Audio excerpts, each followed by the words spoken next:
conosco, Ele está no meio de nós.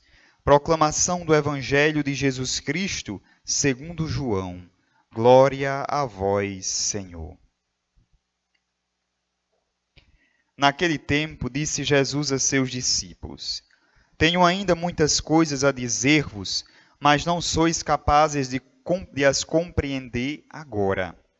Quando, porém, vier o Espírito da verdade, ele vos conduzirá à plena verdade. Pois ele não falará por si mesmo, mas irá tudo o que tiver ouvido, e até as coisas futuras vos anunciará. Ele me glorificará, porque receberá do que é meu e vô-lo anunciará. Tudo o que o Pai possui é meu, por isso disse que o que ele receberá e vos anunciará é meu. Palavra da salvação, glória a vós, Senhor.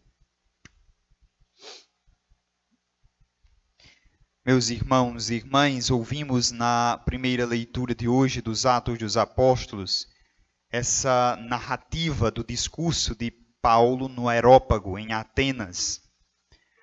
O Areópago de Atenas era um espaço público onde se tinha discussões, onde se conversava, onde se filosofava, onde se julgava, onde estavam reunidos o povo ali. E nesse Areópago tinha diversos altares, como era de cultura politeísta, tinham os vários deuses, os gregos tinham seus vários deuses.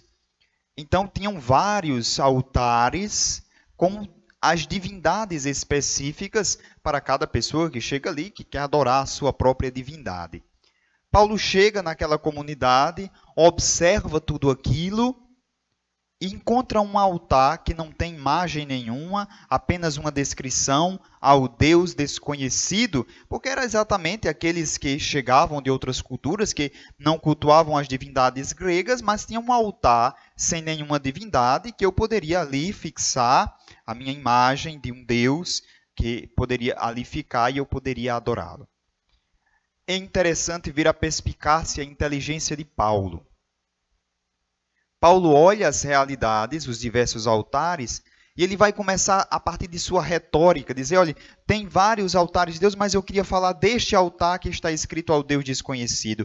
É esse Deus que eu vou falar a vocês. E aí diz o Deus que criou o céu e a terra, que deu a vida, e começa a falar sobre, de fato, o Deus Pai que nós acreditamos, o Deus de Israel, o Deus que envia Jesus Cristo, e é esse Jesus que Paulo encontra no caminho de Damasco e que faz agora com que ele se torne um evangelizador.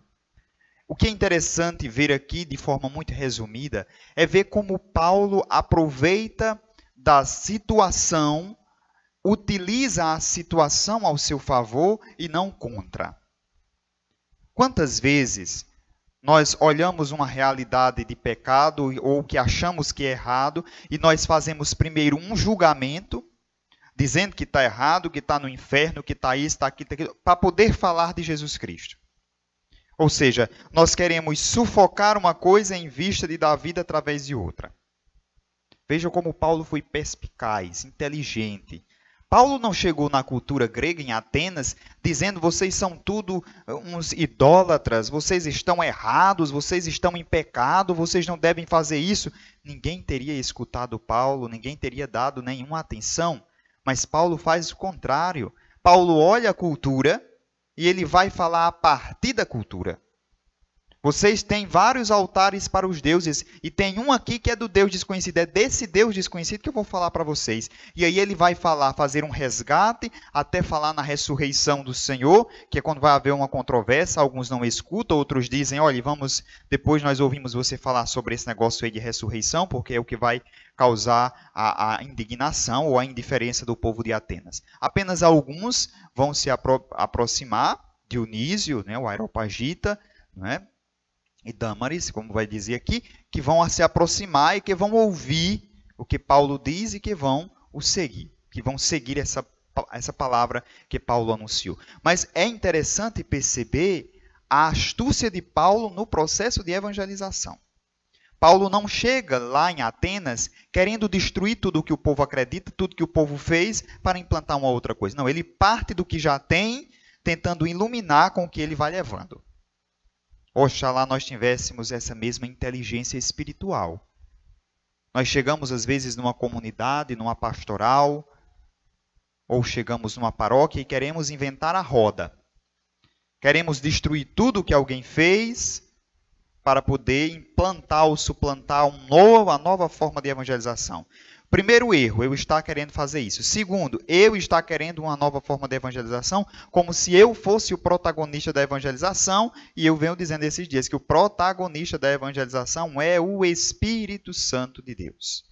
Esse Espírito que Jesus vem prometendo enviar esses últimos dias no Evangelho de João, e que nós vamos ver a plenitude na festa de Pentecostes, de domingo agora a 8 dias.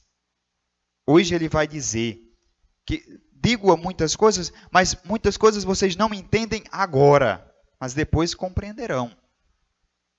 De fato, há muita coisa que nós não entendemos no momento. É necessário passar para quando a gente olha para trás, a gente compreende. Quantas vezes na vida da gente nós não passamos por situações assim? Era um problema tão grande que a gente pensava que fosse o fim de tudo. Não encontramos explicação nenhuma aí, só fazia as perguntas, por que comigo, por que assim, tá. Depois que tudo passou, a gente olhou para trás e disse, eu aprendi com isso, eu fiz isso, eu melhorei nisso, essa situação me ajudou a ser melhor nesse sentido. E eu compreendi o que aconteceu depois que tudo passou. É o que acontece muitas vezes nesse período agora de pandemia, nós não estamos entendendo bem. É perguntas por cima de perguntas. Como, por quê, até quando? Nós só iremos talvez entender quando tudo isso passar. A gente vai olhar para trás e ver que foi um momento na vida e que esse momento com certeza nos ajudará a sermos pessoas melhores. Eu espero que a humanidade tenha aprendido, esteja aprendendo com essa situação, aprender o sentido de valorizar a vida, a importância do encontro com o outro. Agora sentimos saudades de abraçar, de beijar, de cheirar, de se encontrar. Quando tínhamos a oportunidade, nem fazíamos isso. Agora que estamos proibidos por causa do distanciamento social, sentimos falta. Que esse distanciamento e que esse momento nos ajude a aprender a sermos pessoas melhores, amadurecidas, mais esclarecidas, pessoas mais humanas. É o Espírito Santo que revela a verdade. Por isso esperemos nesse Espírito, confiemos nele, que no processo iremos aprendendo, mas só se estivermos de coração aberto para que esse Espírito nos fale e nos oriente. Louvado seja nosso Senhor Jesus Cristo,